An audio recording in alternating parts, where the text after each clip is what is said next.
Na semana passada, você viu que pode estar pagando imposto além do que devia. No programa de hoje, a gente vai falar sobre como você pode recuperar esses créditos tributários. Está começando mais um Ed Farmácia.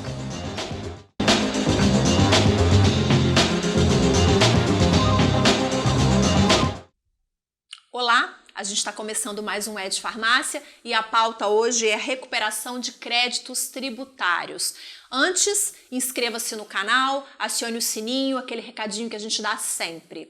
Para falar sobre esse assunto, recuperação de créditos tributários, nós convidamos o advogado tributarista e diretor da RMA Consultoria Empresarial, Marcelo Rocha. Marcelo, muito obrigada pela sua presença, seja bem-vindo. Obrigado, boa tarde, eu que agradeço. Marcelo, recuperação de créditos tributários. Esse assunto é um assunto complexo, mas um assunto super relevante, né? Tem um indicador que é o seguinte, que 99% das empresas no Brasil pagam tributos a mais do que o necessário. Eu fiquei realmente assustada com esse índice. 99% é muita coisa, não é, Marcelo? Por que isso acontece? A sistemática tributária nacional é complexa.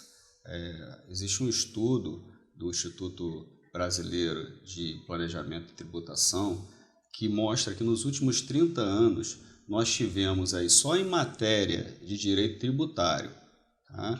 Aproximadamente 45 novas regras editadas diariamente. Nossa. Isso dá uma média de 65 mil regras a cada 5 anos ou 390 mil regras nos últimos 30 anos. Ou seja, tanta regra sendo editada diariamente que as empresas não conseguem acompanhar e por conta disso acabam pagando além do que devem.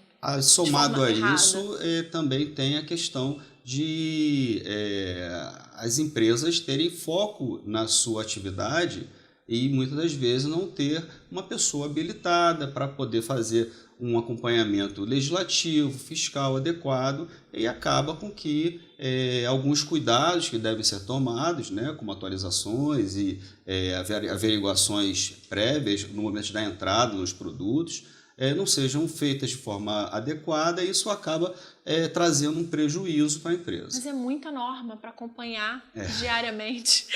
Mas vem cá, então a empresa pagou errado, né? É possível recuperar isso? Sim, é possível recuperar. Como que funciona essa recuperação de tributos federais, indiretos e diretos? Eu até pontuei aqui para você explicar para a gente. Como funciona na prática essa recuperação de créditos? Bom, vamos falar do prazo.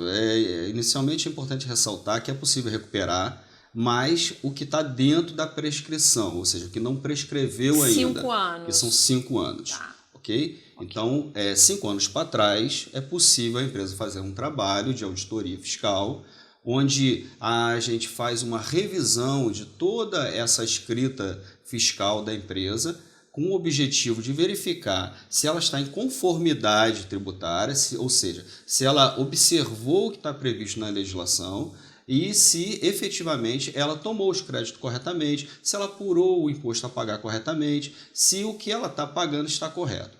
Tá?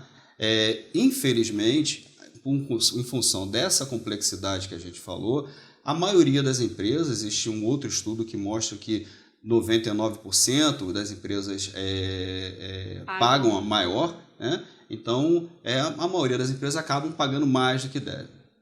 E aí, consequentemente, sempre tem algum crédito a ser recuperado. Esse crédito volta como crédito mesmo ou como dinheiro para o caixa da empresa? É possível voltar como dinheiro, tá? Mas, via de regra, o que se faz é ativar esse crédito. Na realidade, o que se apura de crédito vira como se fosse um dinheiro em caixa, tá? Então, se ativa o crédito, isso fica sendo utilizado no pagamento de obrigações futuras. Então, se faz uma compensação nas obrigações futuras, utilizando esse crédito que foi apurado. Então, você vai compensando mês a mês esse crédito e vai, ao invés de pagar do caixa, você paga do crédito. Isso ajuda a empresa num resultado imediato, o DRE da empresa melhora no momento que você ativa esse crédito recuperado e também melhora o fluxo de caixa à medida que você, ao invés de estar pagando do caixa, você está pagando do crédito. E isso vale para qualquer imposto?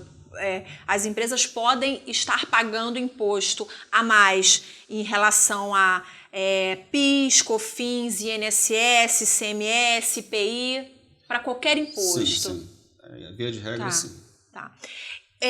Tem uma questão que envolve o pagamento do INSS sobre verbas indenizatórias. Parece que já tem uma decisão aí já pacificada sobre isso. Eu queria que você explicasse do que se trata. Verbas indenizatórias. A contribuição previdenciária, existe uma discussão sobre o caráter indenizatório ou não dessa contribuição.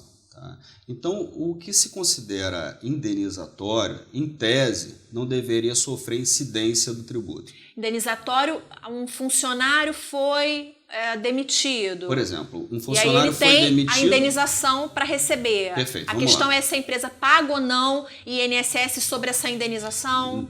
Não é a indenização do que ele tem a receber, não são as verbas rescisórias. Tá? Por exemplo, uma das verbas rescisórias, que é o aviso prévio indenizado, o próprio nome já diz, indenizado, né? Ele tem um caráter indenizatório. Sim. Tá? Esse é um tributo que, na realidade, esse é uma verba que já está reconhecido e pacificado, inclusive já tem norma da Procuradoria-Geral dizendo que não deve ser autuado situações que forem identificadas nessa situação. Então, o aviso prévio indenizado está pacificado, ele não é devido por ser uma verba com caráter indenizatório. Existem outras que estão na mesma situação. Por exemplo, o terço constitucional de férias e o auxílio doença, quando a pessoa sai e fica aqueles 15 dias de licença inicialmente recebendo por ele. Tá? Depois vai para o INSS e passa a receber pelo sistema previdenciário. Mas esses 15 dias também, em tese não, esses 15 dias também não são passíveis de pagamento da contribuição previdenciária. Isso já tem uma jurisprudência bastante pacificada no STJ e tirando o aviso prévio indenizado, que já está com repercussão geral e já está reconhecidamente pelo STF, essas outras duas verbas que eu estou falando também já tem jurisprudência no STJ e está em vias de pacificação no STF. Então, mas aí a empresa são as verbas que estão tem ou não tem que pagar? Qual é a alíquota que pagaria de INSS sobre essas verbas? Então, tem a parte no caso do aviso prévio indenizado, tem a parte do empregado, tem a parte do empregador. Tá? Então, esta verba você não deveria estar recolhendo. 11% do empregado, 11%, mais 9% do empregador, 20% em cima disso. Tá? Isso a empresa não deveria estar recolhendo sobre esta verba, o aviso prévio indenizado. Mas tem empresa recolhendo. Tem empresa recolhendo. E ela pode recuperar esse crédito. Esse crédito pode ser recuperado, inclusive pode ser deixado de pagar daqui para frente. Tá? Na realidade, já há algum tempo que isso já está pacificado. Então, vamos lembrar aqui, quais são os 3 casos em que a empresa não é obrigada a recolher o INSS? Pacificadamente. Tá? Pacificadamente. O aviso prévio indenizado. Aviso prévio indenizado. Pacificado no STJ. Tá? Nós temos o terço constitucional de férias e o auxílio doença.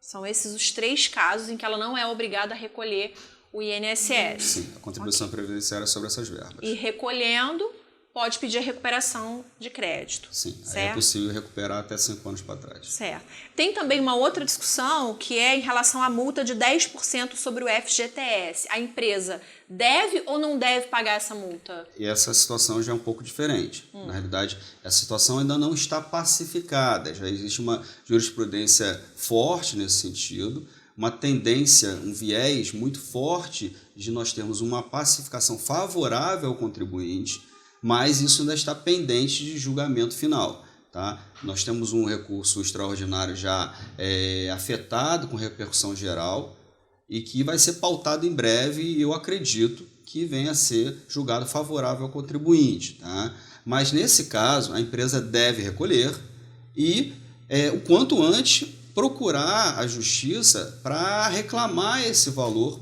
de volta, os últimos 5 anos. A partir do momento que ela entrar na justiça, ela reclama 5 anos para trás, mais o tempo que durar a ação dele. Então, quanto antes ele entrar, mais tempo ele está garantindo. Mas ele já pode entrar na justiça mesmo antes da decisão? Pode e deve. Por quê?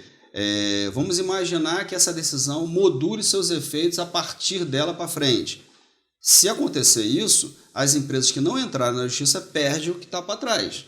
Então, o recomendável é que elas busquem assegurar o seu direito o mais rápido possível. Entendi.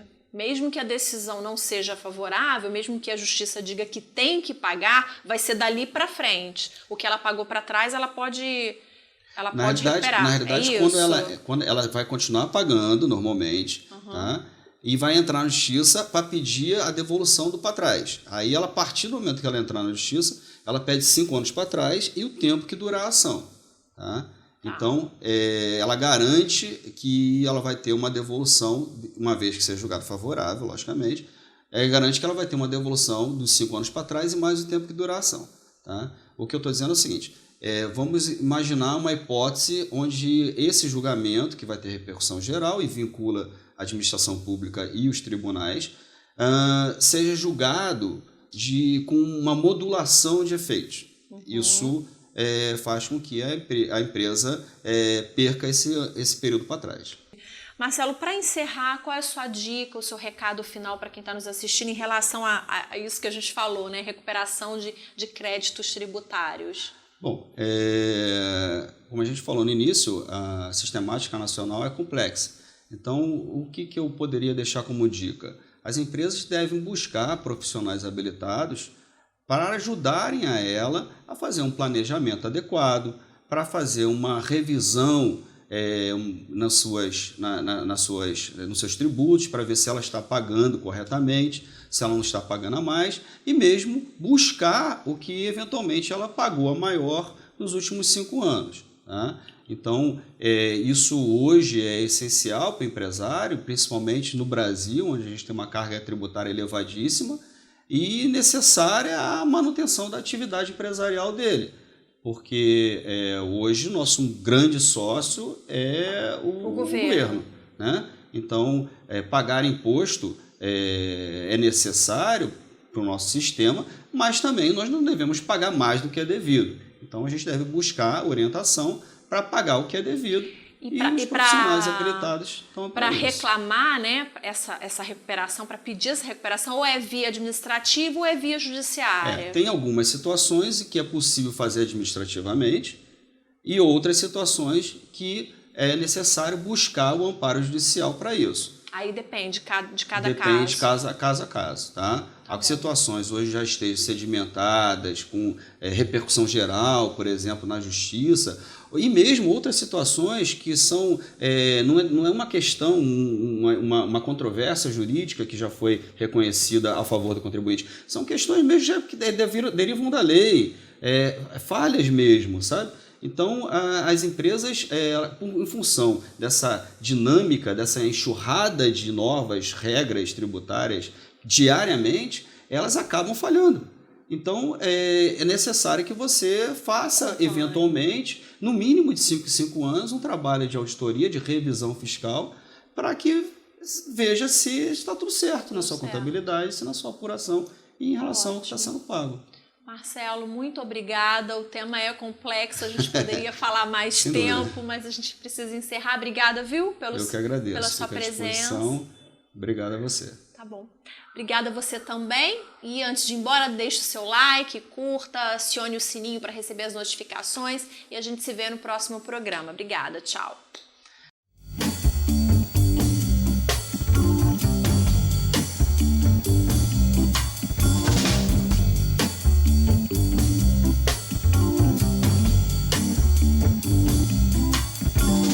Raindrops fall